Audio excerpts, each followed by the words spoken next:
A brand new report has just dropped an absolutely insane trade involving the Minnesota Wild and Mats Zuccarello, going in a deal which really makes zero sense for this Minnesota Wild team. We're going to be breaking it down, going over the deal and the return as well, and also going over a very interesting Wild prospect who's making waves across the Minnesota Wild network. We're going to be breaking it down, going over all of the news that we have here to bring you today. Before we do jump into the ladies and gentlemen, we're less than 100 subscribers away from 2,000. You know, that's been our goal for a while, so if you haven't already and you're looking for all of your Minnesota Wild news, be sure to hit the sub button, join us here on the channel. We're covering everything Minnesota Wild, but we need to get straight into this because obviously looking at the way that this Minnesota Wild team has been built, kind of the way that's been structured, everything surrounding the team, it's nice to not see something going down with Kirill Kaprizov or Marco Rossi, unless it's an absolute contract done, sealed extension there. You know what? That's the big deal. But looking at this Minnesota Wild team, looking at the way we've been structured the past few seasons, this team is looking to add, and looking to add big in the top six. Now,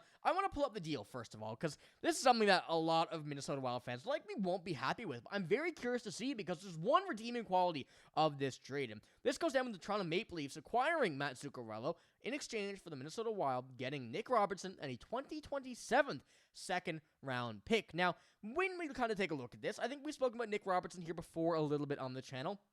He's a guy that is very interesting when it comes down to it, not just for the Minnesota Wild, not just for the Toronto Maple Leafs, but for really any team looking to acquire someone who has top six potential, but hasn't seemed able to get there just yet. And I feel like that's the case with Nick Robertson as well, where we're kind of seeing him hover around this bottom six type of talent, but has that potential and has flashes of him joining the top six. But Mats Zuccarello, we know, has been an integral part of this team for the past few seasons, and going into any sort of deal like this, you immediately have to think about it, take the extra step back, and take a look at how the outcome of this trade would affect this Minnesota Wild team. Because Mats Zuccarello been, as I mentioned, an integral part of this team, but has been someone that has really not just helped the Wild, but has helped really anybody he's been on a line with. And going to Mats Zuccarello, he is in the final year of his deal, so there's things to think about here, whether he will extend, whether you don't want to extend, whether he will retire. Of course, he's not young. He's 37, going on 38 years old, and by the time his contract expires, and by the time he'd be on a one-year deal, he'd be near on 40. So there's interested in here if Mats Zuccarello would be kind of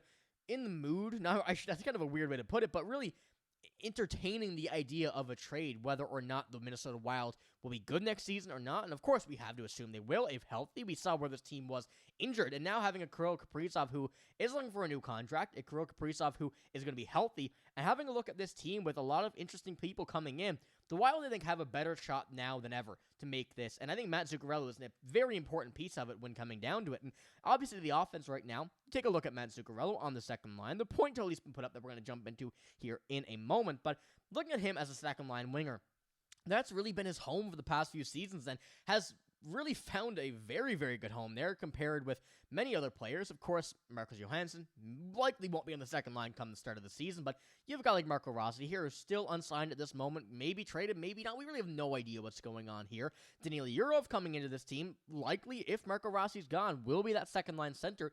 A guy like Ryan Hertman on the third line, he could be moved to the second line.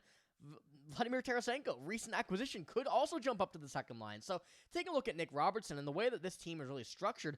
The Wild have a lot of younger players on this team who are able to make the jump to the NHL, but just have not found that spot yet. And Nick Robertson really immediately seems just another addition to that whole system of players that will they get into the NHL or not type of mindset. Now, when we do go back and take a look at this trade, before we do jump into Mats Zuccarello's stats, to really emphasize why he should be an important part here, I think the only really takeaway from this trade is a second-round pick. Mats Zuccarello's trade value is one that we really don't know as of right now, especially if he's going to be higher, if he's going to be lower, if teams value him more so than not. He is a guy that will obviously gain trade value when it does come down to closer to the trade deadline due to him being on a one-year deal, a possible rental, but when we look at the Wild, they need a guy like that. They would be looking for a guy like Mats Zuccarello come trade deadline if they were not, or if they were in a if they were in a playoff spot and didn't have a guy like him. So adding Nick Robertson just seems to be adding another face and another name to the roster, while a second-round pick could be the highest trade value that he would be getting in quite some time. So there's a bit of a dilemma here on whether or not the Minnesota Wild would really be entertaining or not at all this trade, and that's where I want to get your guys' input. Do you think this deal would at least somewhat, facilitate conversation between the Maple Leafs and the Wild? I'm very curious to see, because there's a very big upside, but there's also a very big downside to this trade. And I think it all comes down to what would happen near the deadline. And even though Nick Robertson just got out of arbitration, a lot of names and a lot of eyes are still on him about joining their team come the start of the season. So that's a very interesting part. But also, I just want to go over Mats Zuccarello's stats before we do jump into it, because as you see over the last few years of the Minnesota Wild, he's been putting up some insane numbers. 79, 67, 63, 54, has taken a consistent drop, and I hope we don't see that again this year. I don't think we will, especially with a healthy team, and having, a player like this, 38 years old. I'm just going to call him 38 because it makes it sound better that an older player is playing as good as he is. He's a very important part of this team, but also has shown that he works well with everybody he's playing with. And as I mentioned, whether it is on the second line, whether it's elsewhere, he's been able to show that, hey, I'm going to be a very valuable asset for this team as long as I'm here. So it's good. It's going to be an interesting thing to go down. Of course, this is from Heavy.com, so it's not an actual insider source, but this has been something that we've been seeing float around for a while, along with Mats Zuccarello trades, along with the Minnesota Wild being linked to more players like this. So kind of consider this as well, not just in a Nick Robertson deal, but also these other kinds of deals with other teams across the NHL. So let me know what you think about that there in the comments below. But I do have a few more kind of interesting updates here that I want to cover. And going on firstly to Nick Robertson, before we finish to go on, this Nick Robertson's contract, that arbitration deal, $2 million. So you kind of take that into consideration.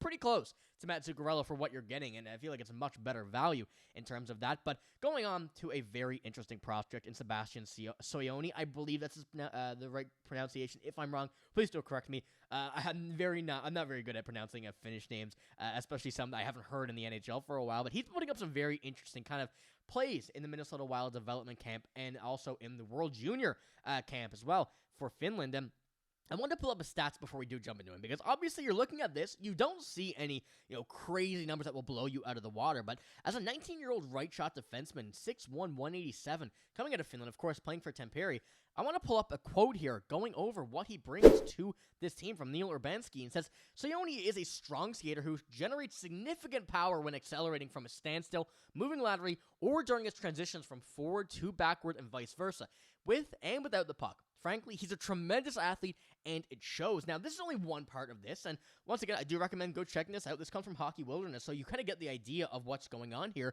But I wanted to pull this up because it is another prospect that the Minnesota Wild have, which may not be the biggest known name, but is generating some headlines in the Minnesota Wild organization. And this seems to be a very big trend going with this, and how we see them in the Iowa Wild and also the Iowa Heartlanders going into, the development of some of these younger players overseas, but also in North America. And the Minnesota Wild, I would argue, are probably the best spot to develop a defenseman, especially European defensemen, looking at the amount we already have, as well as some of the American ones. But looking at this team, this is one name that I think we should keep an eye on. Not necessarily, over the next season or two, but going into, the later part of his career, of course, 19 years old right now, so still has a lot of development to play. And when we get towards the World Juniors, I'm very curious about what he kind of will bring to the table for this Minnesota Wild organization, and also how he will really develop into the player that I think a lot of people think he can be with the Minnesota Wild, where he does have the best option and the best opportunity, I think, to develop into a real defenseman with this team. Now, there is one more little thing I want to pull up here, and this comes from the rankings, going 23 with the Minnesota Wild, right-hand defenseman. We know how many prospects